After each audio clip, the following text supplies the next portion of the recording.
Hi, everybody. Welcome to In the Neighborhood. We've got a full house today, and we were a little bit late because Jim was in the bathroom, and Julie, and Julie Van Rosendaal had about 7 outfits she wanted to get ready for the show, so that took a while, but we're here. 7 times. And of course, Mandy and Russ, and we have a very special guest, Elycia Ross, joining us. Elycia, I'm going to pick on you in a bit, but not quite yet. First, though, welcome to the show. It's nice to have you with us. Thank you. Jimmy, we made it. We're all here. How are you doing? Yeah, it was chaos, wasn't it? Oh, it was crazy. It was crazy right there. It was chaos. Yeah, for those of you that don't know, FaceTime doesn't like Google. So Right. Yeah. Zuckerberg and Tim Cook. the two guys, they do not get along. And it's affecting us. It's affecting my relationship with you guys. Can't we just all get along?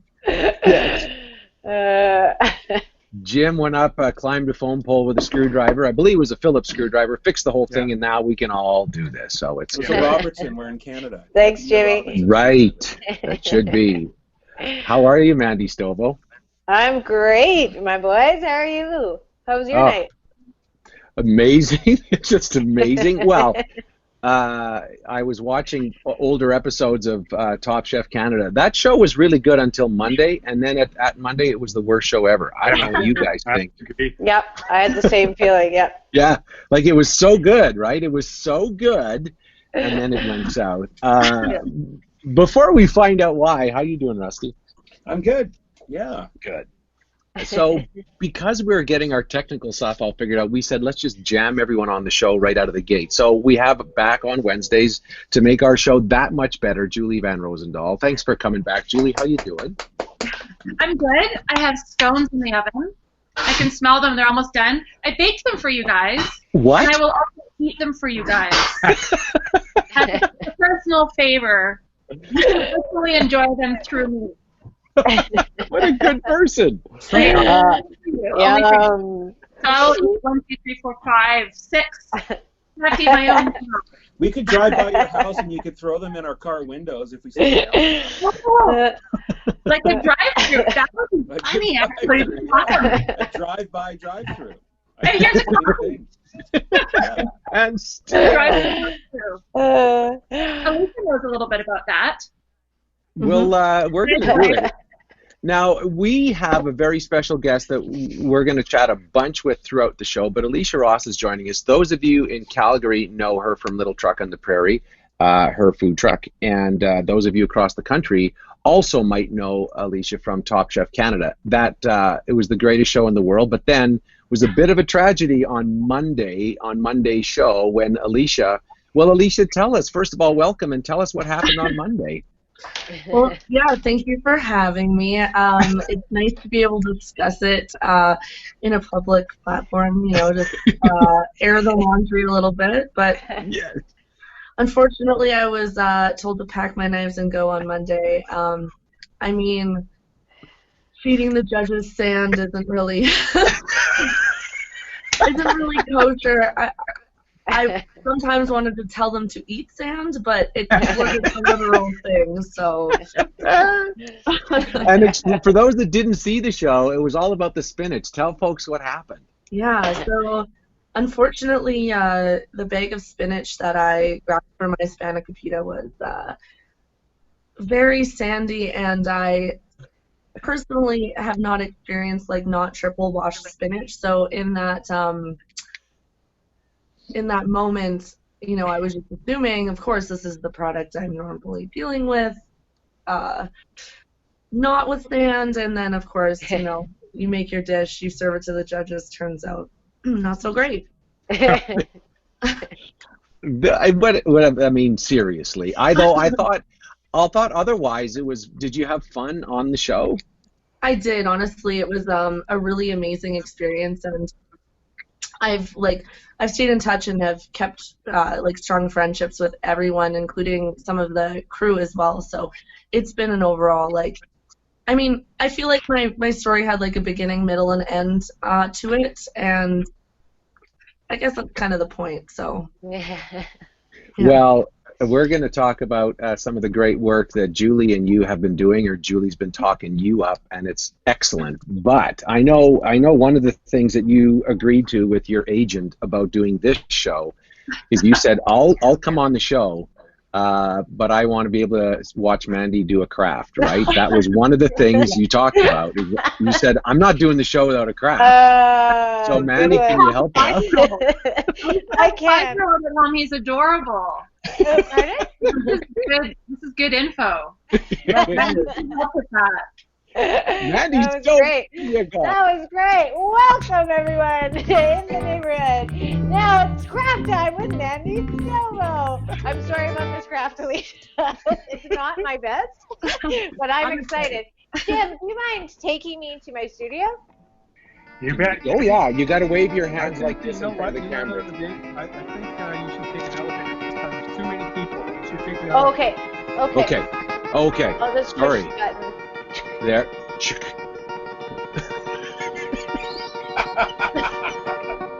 Oh, look at Fifth floor, launch That was array. great. That was a great thing. All right, welcome everyone to Craft Time. Today is really exciting. You guys remember our big mouths yesterday. Well, today we're going to take that same concept and make a puppet. How exciting is that? Ah!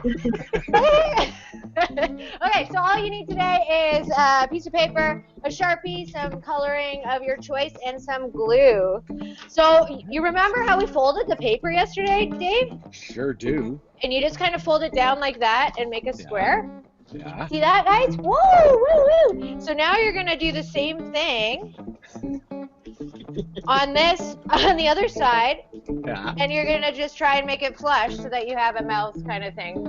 See that? Oh yeah, sure. Then you're going to cut 2 strips of paper, and you're going to glue one on the back like this and one on the bottom of it like this. Yeah.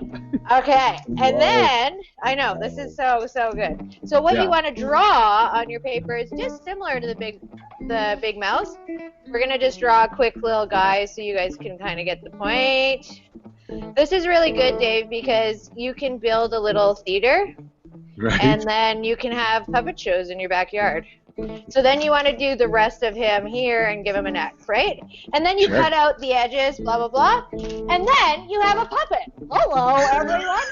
So what you want to do is you want to put long sleeves on and then put his neck in your sleeve. And then you can, have all kinds of fun with the puppet. So that's my craft. Back to you, Dave. 7th floor. Coming back. I wonder if she's going to come up the elevator again. Let's see, you guys.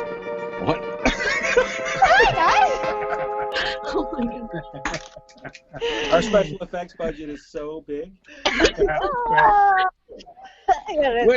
What kind of voice does your puppet have there, Mandy?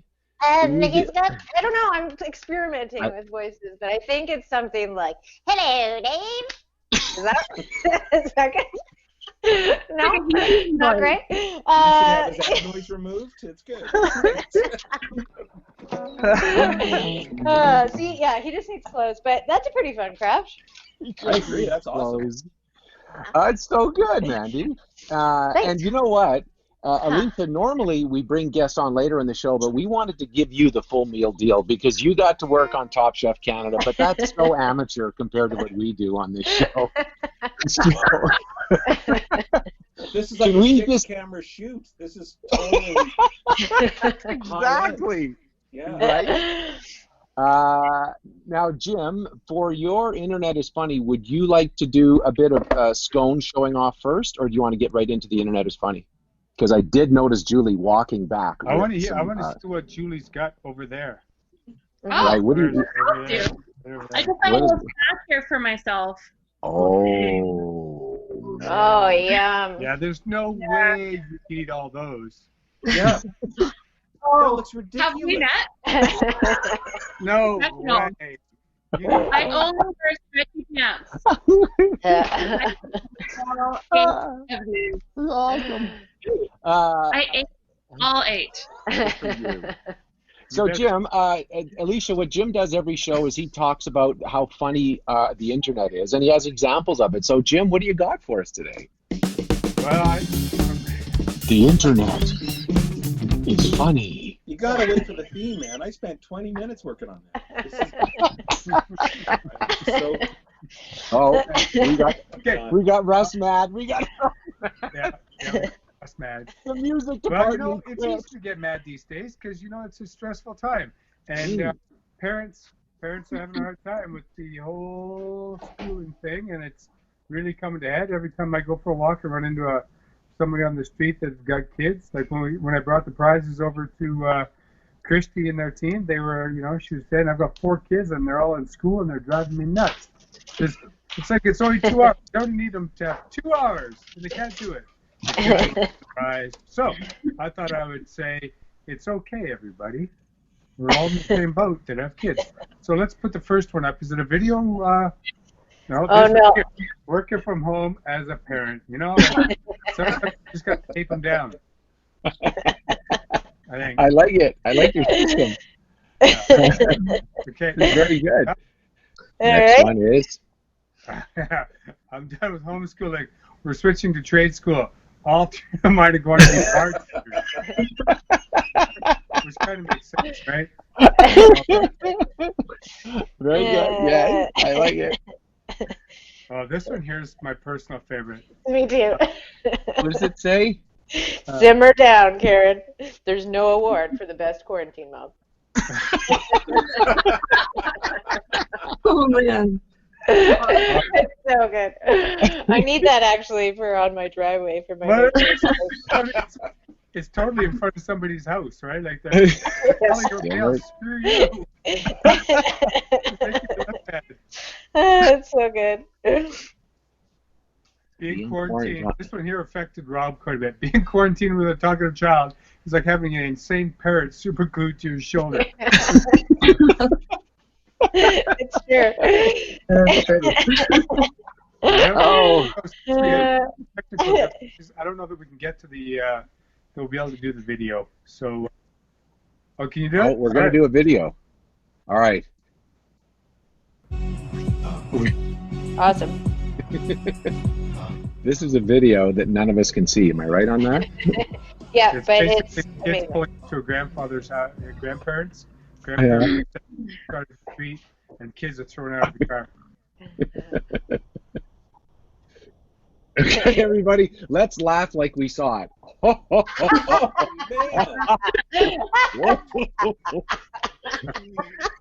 Oh man.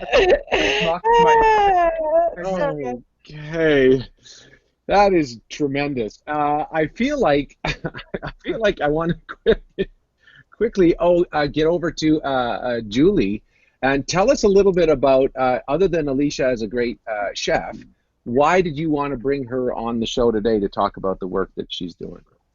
Well, because back when this whole pandemic started, and we decided that there were people out there who are going to need to be fed, particularly kids, she was one of the first people I texted and was like, hey, you can cook. You have a mobile kitchen on your food truck. That could be a solution to some of the problems that we're going to be facing. And she was like, great, what do you need? I'm in.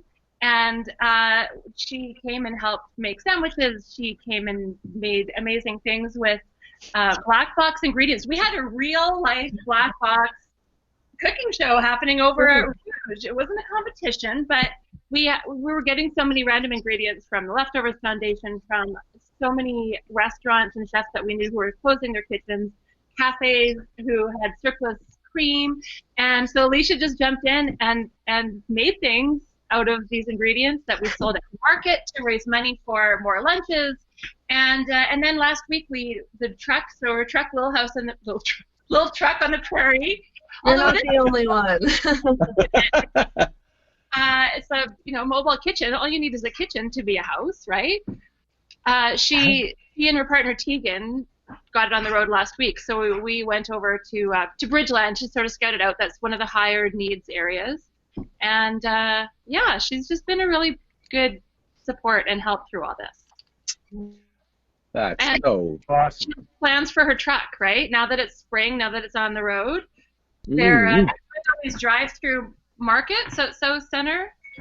You've done a couple drive-through markets, right? Yeah, it's been fun. We just had one last night too. It's been last crazy. night, yeah. And they're doing pretty well. They're doing pretty well, right? Yeah, really busy, really crazy, but we personally find like most of our satisfaction through working with you and doing stuff like that. So I'm excited to kind of scale back the drive-through stuff and hop on board more with the helping feed people, because Tegan and I, we chatted about that a lot this weekend, and just how much that really kind of helps you move through a crisis like COVID in a way that's a lot easier than just working and trying to make a buck here and there. So yeah, but you have to make a living too, right? But yes. But I think the mobile kitchens and food trucks are could be a great solution to the problem of access around the city. There's so many people who can't get out, can't access food, with so many, like I say, every week, all the schools, all the youth groups, all the rec centers, libraries closed. Food trucks are these friendly beacons, that knowing that there's food there available for everybody, and this is something that Elycia and I and Tegan have talked about, the dignity piece in all this, not identifying those who can afford to buy food versus those who can't. So anyone can come up to the truck. If you pay what you can is a model that we've been talking about. Yeah. wow. If you can pay. If you can't, you can't. But just the dignity of choice, and the dignity of not sort of being segregated into another, pickup situation. It's just food for everybody, whether you have money to pay for it right now or you don't. Yeah. And Elycia, how I would think, if you joke about, it's not just about making a buck, but everybody needs to be able to. How have you found the balance of trying to do that, or the stress of trying to do that? How are you getting through it? Right now, we are trying to just set a pace for ourselves where we think we can do both. So right now, we have been doing those drive-thrus to pay the business bills, but we have some stuff left over that we're going to be able to repurpose on Thursday. That it's kind of like we can fold in the money-making opportunities back into feeding people, which to us is kind of the key to make it worth it, because worth it for us to even just be open right now. Because we realize that it's not a normal situation. So I'm sorry, I'm not being very articulate about this. No. I think I'm mostly feeling emotional rather than intellectual about the situation. We all are. Yeah. Welcome to the club. Yeah. And you have a 4-year-old, is that right? He just turned 5. Just turned. Upset for you to have said that, so I'm all of us are finding parenting really simple and easy during this time. How is it for you?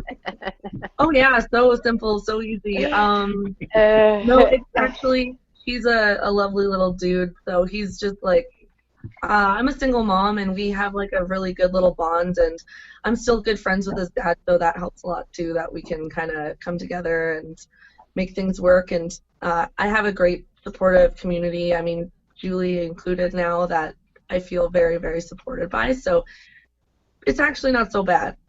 Good.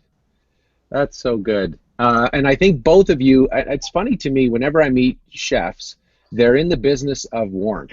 That's what it feels like to me. And even, I see the two of you, and I think what you're really doing is saying, hey, we should all still feel like we're home. We should all feel safe, and food is a way to do that. Were you the kind of one were you the cook interested in food when you were a kid, or how did you come to the world you live in now? Yeah, I've always been very kind of hyper focused on food. Even when I was little, I was watching the Food Network, and my mom posted a super cute picture of me. I'm 3 or 4 and I'm making mud pies, and I'm the same face I have on Top Chef. It's actually hilarious. So I was well, I guess I've always been like this, unfortunately. But yeah, it's always been close to my heart. Yeah. That's the great thing about chefs. They just like feeding people. They're all about feeding people. Mm-hmm. Yes? Yeah. Yes, Jim? Julie, there's a lot of people on the Facebooks asking if you wouldn't mind sharing your scone recipe down below. I'll post it on the Dave Kelly Live Facebook page. What a good person. Can you show them off one more time just for us, just so we can see the magic of... Oh my Uh, God.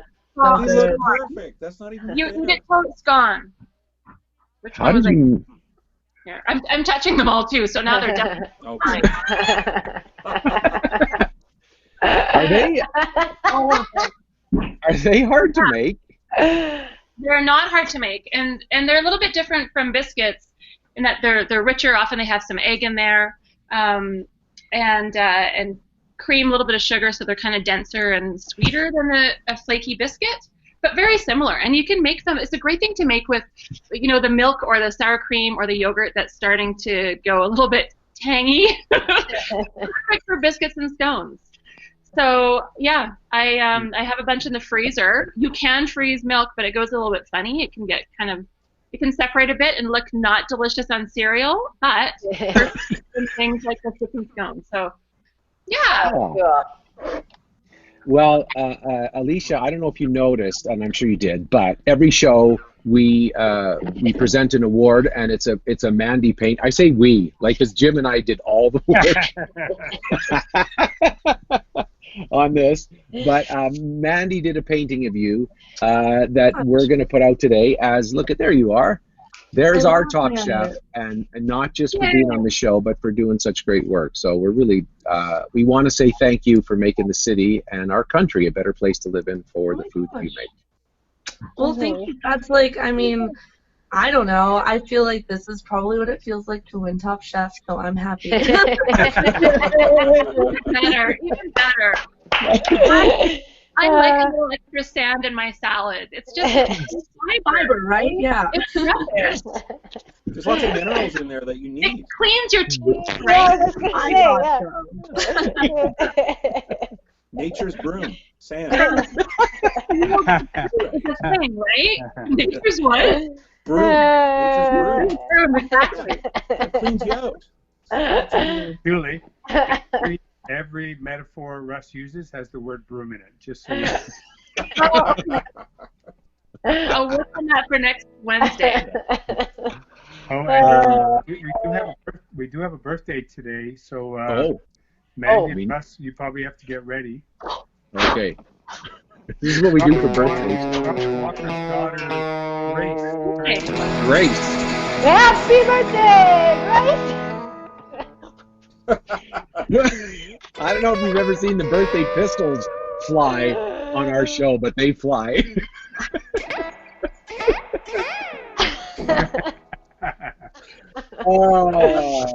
We like to run a tight ship here in the neighborhood. Well, look at now, Mandy. I realized we blasted right past your drawing. Do you want to do because Elycia was also asking if you had any coloring she could do. Do you have anything that Elycia could do? You for know coloring? what, you guys? I do. What? You do? I made this classic Betty Crocker cover for Julie, and Yeah, so there's our coloring page for the day, you guys. Bake a cake and eat the whole thing. I love it. 19. It's on my fridge. Okay, I'm sending it over, Julie. The past 6 weeks. I'll give it to Willem for homework. I'm getting scone crumbs all over Willem's homework, I just realized. That's okay, the teachers won't see it. don't tell his teacher.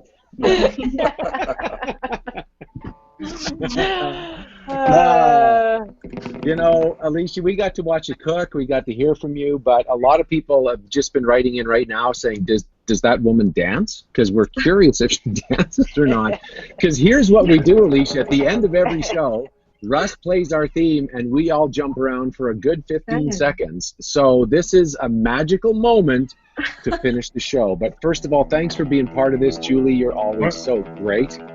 Jim? 2 more birthdays just came in. Oh, 2 more birthdays. Should we do it now? Laura Can we do it? Sarah Gertson. Sarah and Laura and Sarah. Laura. All right. Happy birthday. Happy birthday, Sarah. Happy birthday, Laura. And let's go.